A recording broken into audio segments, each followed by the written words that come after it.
আসহাবে কাহফের পরে সূরা কাহফে আল্লাহ তাআলা একজন বাগানওয়ালার ঘটনা বলেছে। দুজন বন্ধু, একজন একটু গরিব, সে বিশ্বাসী, আরেকজন ধনী, সে অবিশ্বাসী। তাকে আল্লাহ তাআলা বিশাল বড় খেজুরের বাগান আর আঙ্গুরের বাগান দিয়েছেন, বিশাল অনেক বড় বিজনেস ম্যাগনেট। তো এই সম্পদের অহংকার সে করত। সে প্রায় তার গরিব বন্ধুকে বলতো যে তোর চেয়ে আমার সম্পদও বেশি, সন্তানও বেশি, জনবল বেশি, লোকবল বেশি, অর্থবল বেশি, সব বেশি। অহংকারে তার পা মাটিতে পড়ত না। আর সে আখিরাতে অবিশ্বাস করত এবং সে বলতো যে এই সম্পদ আমারে বাঁচাবে, চিরকাল আমাকে স্মরণীয় করে রাখবে, এই সম্পদ কোনোদিন যাবে না। অনেক বড় বড় ধনীরা আছে, তারা এরকম মনে করে যে আমি এত বড় সিআইপি, হ্যাঁ, আমি এত বড় বিজনেস ম্যাগনেট, এই দিন বোধহয় আর চেঞ্জ হতে পারে না, আমার আজীবনই বোধহয় এত পাওয়ার থাকবে, এত সম্পদ থাকবে। এটা ভুল ধারণা। এটা কি ভুল ধারণা? এই যে তুরস্কে দুর্ভিক্ষ হইল না, আপনারা দেখছেন না যে অনেক সম্পদের মালিক বাড়ি ঘর ভেঙে রাস্তার ফকির, এখন ওই যে রিফিউজিদের জন্য যে খাবার আসছে ওখানে লাইনে দাঁড়াইছে, কারণ এখন লাইনে না দাঁড়ালে খাবার তো মিলবে না।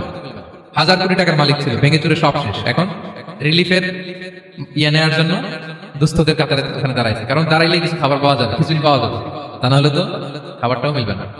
এই যে বঙ্গবাজারে আগুন লাগলো আমাদের বাংলাদেশে, 20টা-25টা দোকান ছিল অনেকের যাদের অন্যান্য বিজনেস আছে তারা হয়তো সার্ভাইভ করতে পারতেছে, কিন্তু এমন অনেক ব্যবসায়ী ছিল সব শেষ, জ্বলে পুড়ে তার টাকা পয়সা পুঁজি স্বপ্ন সব শেষ। তো ধনীকে গরিব বানাতে আল্লাহর 1 সেকেন্ডও লাগে না। ওই বিশাল প্রাসাদ থেকে টেনে ভাঙ্গা থালা হাতে দিয়ে রাস্তায় নামাইতে আল্লাহ কয় সেকেন্ড লাগে বলেন তো? 1 সেকেন্ডও লাগে না। সো এই লেসনটা কিন্তু আমাদের নিতে হবে। এবং ওই ব্যক্তির নসিবে তাই ঘটেছিল। সে যখন অহংকার করতেছিল, আল্লাহ তাআলা আকাশ থেকে হুসবান একটা আগুন পাঠালেন। ওই আগুন এসে তার আঙ্গুরের বাগান, তার খেজুরের বাগান, বিশাল মাইলকে মাইল এই বাগান জ্বালিয়ে পুরো মুহূর্তের মধ্যে সারকার করে, এবং মুহূর্তের মধ্যে সে পথের ভিখারি, ফকির। এই ঘটনাটা এনে আল্লাহ তাআলা সম্পদশালীদেরকে রিমাইন্ডার দিলেন যে এই সম্পদের ফিতনায় তোমরা পড়ে যেও না। আমরা সম্পদশালী হলে বাস্তবতা অনেক সময় ভুলে যাই। সূরাতুল হুমাযাতে আল্লাহ তাআলা বলেন ইয়াহসাবু আন্না মালাহু আখলাদা। সম্পদশালীরা মনে করে এই সম্পদ আমাকে চিরকাল বাঁচিয়ে রাখবে, চিরকাল বোধহয় এই সম্পদ আমার হাতে থাকবে। না, এটা হাতের ময়লা, আজ আছে কাল নাই, যে কোনো সময় চলে যেতে পারে। এটা হচ্ছে ম্যাটেরিয়ালিস্টিক আউটলুক, বস্তুবাদী চিন্তা থেকে এই আমাদের ধনী ভাইদের এই সমস্যাটা হয়। ভোগবাদী চিন্তার প্রভাব আর কি। সম্পদ যখন হাতে থাকে ধরাকে সরাজ্ঞান করে, মনে করে যে সবই আমার কন্ট্রোলে। না, আপনারে ওই গরিবের কাতারে আনতে, ওই রিলিফের সম্পদ নেওয়ার জন্য ওই লাইনে দাঁড় করাইতে আল্লাহ 1 সেকেন্ডও লাগে না। এটা খেয়াল রাখতে হবে। আমরা যখন প্রাইভেট কারে চড়ি, মাঝে মাঝে অনেকে এসে হাত পাতে, এদেরকে ছোট করা যাবে না। গল্পটা আল্লাহ ভিন্ন করতে আল্লাহর 1 সেকেন্ডও লাগে না। ওইদিকে আমি দাঁড়ায় হাত পাততাম আর উনি প্রাইভেট কারে বসে থাকতো। আল্লাহ চাইলে এরকম করতে পারতেন না? পারতেন। তো এখান থেকে আমাদের জন্য শিক্ষা হচ্ছে সম্পদ এটা ক্ষণস্থায়ী, আজ আছে কাল নাই।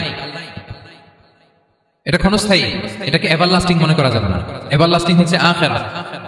ওয়ালাল আখিরাতু খায়রুল লাকা মিনাল উলা। আখিরাত তোমার জন্য দুনিয়ার চেয়ে শ্রেষ্ঠ। এবং আল্লাহ তাআলা দৃষ্টান্ত একটা দিয়েছেন যে দুনিয়ার জীবনটা হচ্ছে কামা, ওই পানির মতো, যেটা আনসালনাহু মিনাস সামা, আকাশ থেকে নাজিল করেছি। ওই পানি ক্ষেতের মধ্যে পড়ে ফসল, ফুল ফসল হয়েছে। এরপরে যখন ফসল কাটা হয়, ওই ক্ষেত খামার এগুলো তৃণলতা হয়ে যায়, ভুসির মতো হয়ে যায়। তখন বাতাসের ঝাপটায় একবার এদিকে যায়, একবার ওদিকে যায়। অনেক লম্বা উপমা, আমি সংক্ষেপে বললাম। তো শেষ আউটপুটটা হচ্ছে এটা, সম্পদ এটা মুহূর্তেই চলে যেতে পারে। সম্পদ উপার্জন জায়েজ আছে, মুসলিমরা সম্পদ উপার্জন করতে পারবে, কোনো অসুবিধা নাই। আপনি যদি ধনী হন এটা ভালো, ফলে আপনি যাকাত দিতে পারবেন, অসহায় দুস্থদের সহায়তা করতে পারবেন, কন্ট্রিবিউট করতে পারবেন। আপনি সম্পদ হাতের মুঠোয় নেবেন, কন্ট্রোল করবেন, কিন্তু এই দিকে স্থান দিবেন না। দ্যাটস ইট, তাহলেই হবে। আমরা সম্পদ কি করতে পারবো? উপার্জন করতে পারবো, কিন্তু হৃদয়ে স্থান দিতে পারবো না। হৃদয়ে স্থান থাকবে আখিরাতের। এই মাইন্ডসেট যদি আপনি গড়ে তোলেন, তাহলে সম্পদের ফিতনা আপনি কখনো করবেন না। এই পয়েন্টটা কি ক্লিয়ার সবার? ক্লিয়ার।